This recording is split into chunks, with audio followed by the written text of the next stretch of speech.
to me, an important element of strategic leadership is vision, and an important element of kind of visionary thinking is being able to think not 2 or 3 years out, which is what most managers have to do, but being able to think 20 years out or 30 years out.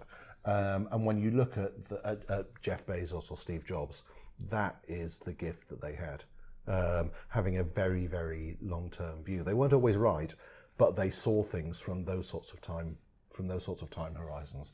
And really, that's what you need to be doing if you're going to be successful in this sort of space, because the world's changing so quickly that it's very hard to think beyond the immediate time horizon, and that's why understanding the principles behind techniques like scenario analysis and understanding how to do scenario analysis is actually so important.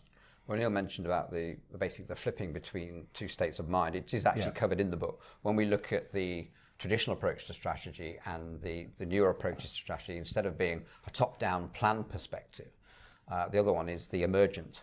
And this is where the innovation comes from. So great leaders are the ones, rather like Steve Jobs, who would flip between the two. They're able to go into planning mode and have to deliver products and services to deadlines, but at the same time they're able to be creative and see opportunities for disruption and improvement. This is what Heidi Neck referred to as cognitive ambidexterity, the ability to flip between two states of mind. So moving from a plan perspective to an emergent perspective is very, very important. It's referred to in the book as sense making, having a view of the world which is fairly flexible, but there comes to a point when you have to deliver as well. So these capabilities are very important. So planning isn't irrelevant, but getting to the planning phase and knowing when to plan is important, and understanding that process. Yeah, and understanding the mindsets that you need to adopt in order to have that longer term view. So essentially, when you're thinking kind of 20 years out rather than 5 years out, what you need to do is try to find ways to challenge your worldview, to challenge the mental models that you have that shape how you see the world. And fundamentally, that's what scenario analysis is all about. And that's not particularly technological, and it's not particularly new. You know, scenario analysis has been around since the 70s. But I would argue that it is, if anything, as important now as it has been at any other time. But the planning horizons are now shorter than they used to be.